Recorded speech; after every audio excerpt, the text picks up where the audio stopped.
جبار کے معزز دوستو، میں ہوں عبد الجبار اور آپ تمام دیکھنے اور سننے والوں کو السلام علیکم۔ ناظرین، تاریخ ایسے واقعات سے بھری پڑی ہے جہاں لوگوں نے اپنا ایمان بچانے کے لیے جانیں تک قربان کر دی۔ آج کی اس ویڈیو میں جس خوش نصیب عورت کا ذکر ہوگا اس کا واقعہ قابل رشک ہے۔ اس نے اللہ کی رضا کے لیے اپنی جان کو اس طرح قربان کیا کہ آج بھی مسلمان اس کے ایمان پر فخر کرتے ہیں۔ وہ ایک کافر کے گھر ہونے کے باوجود اللہ تعالیٰ کی وحدانیت پر کس طرح ایمان لے آئیں کہ ایک ظالم بادشاہ نے اس کے سامنے اس کے معصوم بچوں کو کھولتے ہوئے تیل میں ڈالا۔ پیارے دوستو، مصر میں 3000 سال تک فرعونوں نے حکومت کی۔ اس عرصے میں 33 فرعون بادشاہ بنے، لیکن جس فرعون کا ذکر قرآن پاک میں آیا ہے، جو حضرت موسیٰ علیہ السلام کے دور کا فرعون تھا، وہ مصر کی تاریخ کا سب سے آخری فرعون تھا۔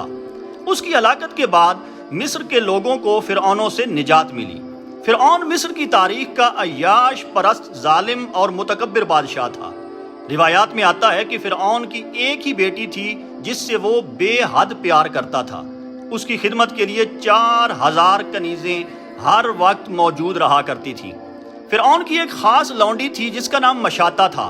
فرعون نے اس کو اپنی بیٹی کی خدمت کے لیے مقرر کر رکھا تھا۔ مشاطہ ایک با اخلاق خاتون تھی۔ وہ فرعون کی بیٹی کا بے حد خیال رکھا کرتی تھی۔ یہی وجہ تھی کہ مشاطہ بہت جلد فرعون کی بیٹی کی خاص کنیز بن گئی۔ اس کو خدمت کرتے ہوئے چند مہینے گزرے تھے کہ اس کو فرعون کی بیٹی کے کمرے تک جانے کی اجازت مل گئی۔ آہستہ آہستہ فرعون کی بیٹی کو مشاطہ سے الفت ہو گئی۔ وہ اس کے اخلاق اور نفاست کو بے حد پسند کرنے لگی۔ اللہ تعالیٰ نے جب حضرت موسیٰ علیہ السلام کو اپنا پیغمبر بنا کر بھیجا تو انہوں نے اعلان نبوت اور دین برحق کی تبلیغ شروع کر دی۔ اس وقت فرعون اور حضرت موسیٰ علیہ السلام کے درمیان جنگی حالات پیدا ہو گئے۔ وہ حضرت موسیٰ اور ان پر ایمان لانے والوں کو روزانہ اذیتیں دیتا تھا۔ اسی دوران جب فرعون کے جادوگروں اور حضرت موسیٰ علیہ السلام کے درمیان حق و باطل کا معرکہ ہوا اور آپ کے عصا نے اژدہا بن کر جادوگروں کے تمام سانپ نگل لیے اور جادوگر آپ پر ایمان لے آئے، اس وقت فرعون کی بیوی حضرت آسیہ اور مشاطہ بھی اللہ تعالیٰ کی وحدانیت پر ایمان لے آئیں۔ انہوں نے اپنا ایمان ظاہر نہیں کیا، چھپ چھپ کر اللہ تعالیٰ کی عبادت کرنے لگی۔ حضرت عبداللہ ابن عباس رضی اللہ تعالی عنہما روایت کرتے ہیں کہ نبی کریم صلی اللہ علیہ وآلہ وسلم نے ارشاد فرمایا کہ میں شب معراج ایک ایسے مقام سے گزرا جہاں سے بہت اچھی خوشبو آ رہی تھی۔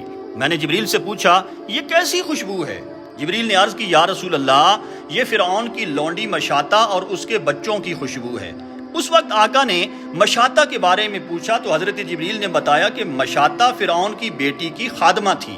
ایک دن کنگھی کرتے ہوئے اس مومنہ خاتون کے ہاتھوں سے کنگھی گر گئی تو اس کی زبان سے بے ساختہ بسم اللہ نکلا۔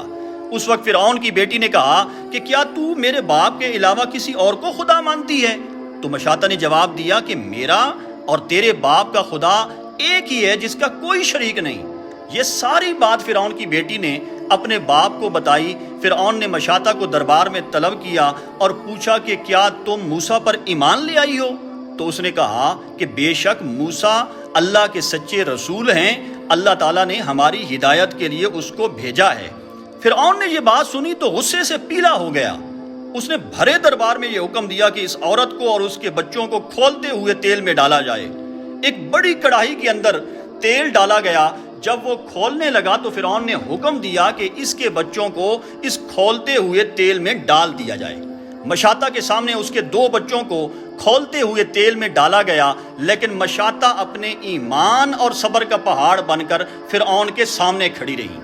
فرعون یہ چاہتا تھا کہ مشاطہ سب کے سامنے مجھ سے اپنی زندگی کی بھیک مانگے، لیکن ایسا نہیں ہوا۔ اس کے بعد مشاطہ کو ایک دن سوچنے کی مہلت دی گئی۔ اگلے دن مشاطہ نے فرعون کو خدا ماننے سے صاف انکار کیا تو اس وقت فرعون نے حکم دیا کہ اس کے دودھ پیتے بچے کو تیل میں ڈالا جائے۔ اس وقت حضرت مشاطہ کی چیخ نکل گئی اور صبر کا پیمانہ لبریز ہوا تو اللہ تعالیٰ نے اس کے بچے کو بولنے کی طاقت دی۔ اس دودھ پیتے بچے نے کہا، اے اماں جان، پریشان نہ ہوں، دنیا کا عذاب آخرت کے عذاب سے بہت ہلکا ہے۔ اس وقت حضرت مشاطہ نے صبر کا دامن مضبوطی سے تھاما.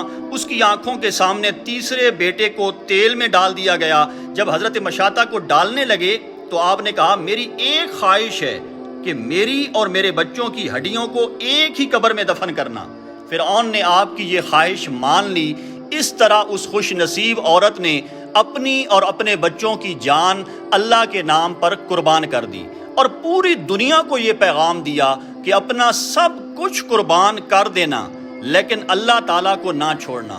دعا ہے اللہ تعالیٰ ہمیں سچے ایمان کی دولت نصیب فرمائے.